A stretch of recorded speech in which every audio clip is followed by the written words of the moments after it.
In this video, we will show you how to fit your polytunnel cover using the trenching method. We also have videos that show you how to fit your polytunnel cover to an aluminium or timber rail. Achieving a tight fit on your polythene cover will result in a better performing polytunnel. Here are the parts you'll need. You will be required to dig a trench around the outside of your polytunnel framework. Digging needs to start 10 cm away from the foundation tubes, and the edge should be as straight and tidy as possible, as your cover will locate against this side. It is important that your trench is 30 cm wide and to a minimum depth of 40 cm, as the weight of the eventual backfill keeps your polytunnel anchored to the ground.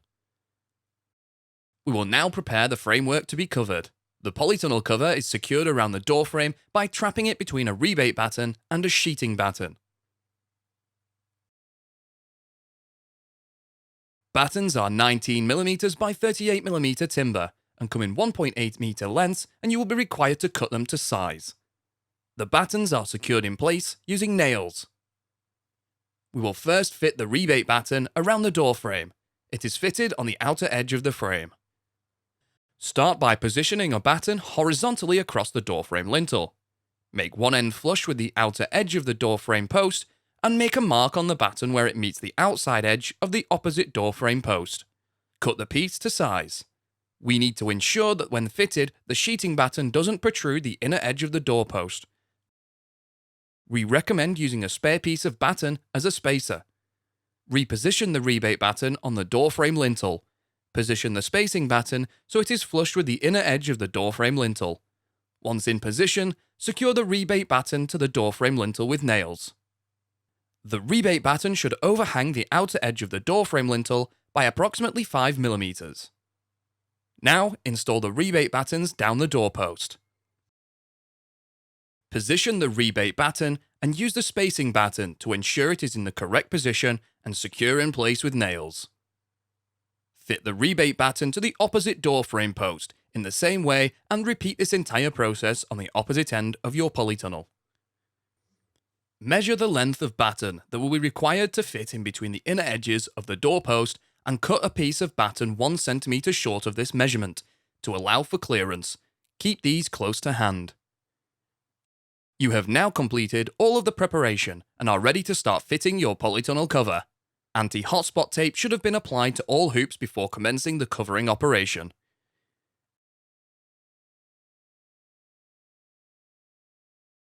Ensure you give yourself enough time to complete fitting your cover. This is not an operation to undertake alone. We also suggest that this is done on a calm day, as heavy wind and rain will hinder the process. Only begin fitting your polytunnel cover when you are confident that it can be completed without unnecessary interruptions.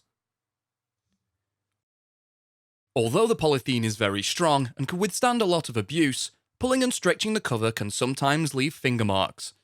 To avoid this spoiling your polythene cover, try to grip and pull the polythene on the outer edges, somewhere that later will be trimmed or buried into the ground.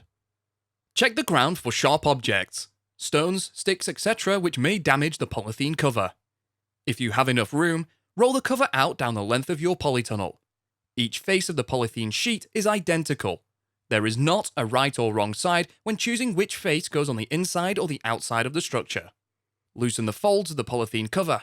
With one person at each end holding a corner, pull the cover taut and begin to slide the polytunnel cover over the hoops. From the corner of the polytunnel structure, walk across the width to the corner hoop.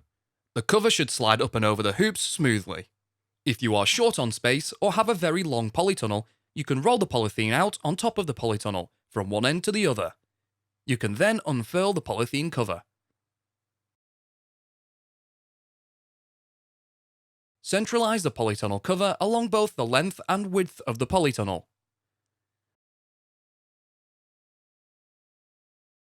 The cover should reach approximately halfway down the door frames. Don't expect the polythene to reach the ground at the door ends. With the polytunnel cover loosely in position, it is time to start securing it into place. At one end, trap the polytunnel cover under the sheeting batten on the door frame lintel and secure the 15 cm central section, approximately 3 nails. Do not nail the entire length of the batten to the frame at this stage. Now go to the opposite end of your polytunnel. Pull the cover tight along the length. You will need to get as much tension on the cover as possible. A good approach is to pull the cover down and swing into the polytunnel using your full body weight, whilst your assistant positions the second prepared batten and secures the 15cm central section, approximately 3 nails.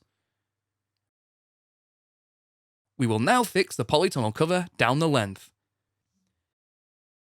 Simply lay the polytunnel cover in the trench. It is a good idea to perforate a few holes through the cover in the trench, as this will allow the rainwater to drain away. Working from the centre to both ends, have one person use their foot to apply tension and the other person to backfill the trench, packing the soil down as you go.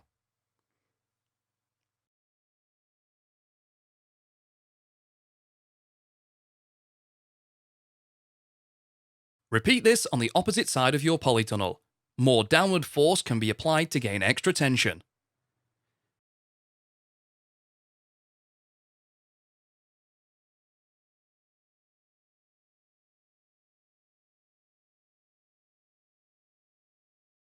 To fit the two ends of the cover, cut the polythene parallel with the end hoop.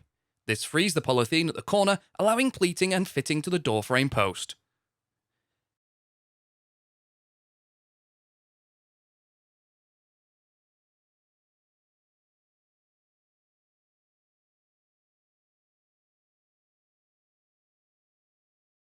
Carefully pull the top door batten slightly away from the door frame lintel. Pull down on the polythene and begin to tuck the polythene behind the batten. Secure a few nails at a time. Work from the centre to both sides until the door frame lintel batten is fully secure.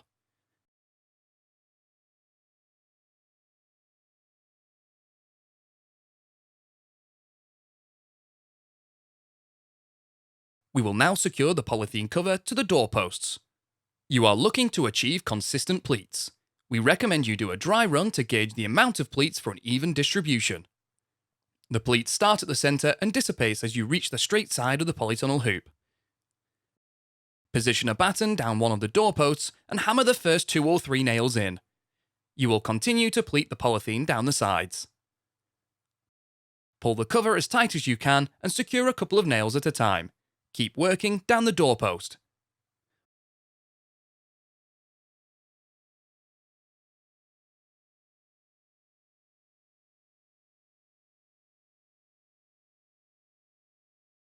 Once the cover is secure to both doorposts, you can bury the polythene from the corner hoop to the doorpost into the ground.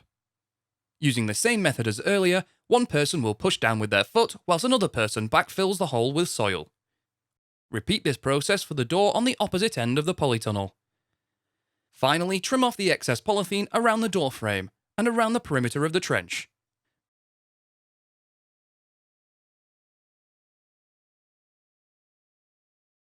You have now completed the process of covering your polytunnel. You can find more videos to help you build your polytunnel at construct.firsttunnels.co.uk. We also have a construction helpline if you require any further assistance.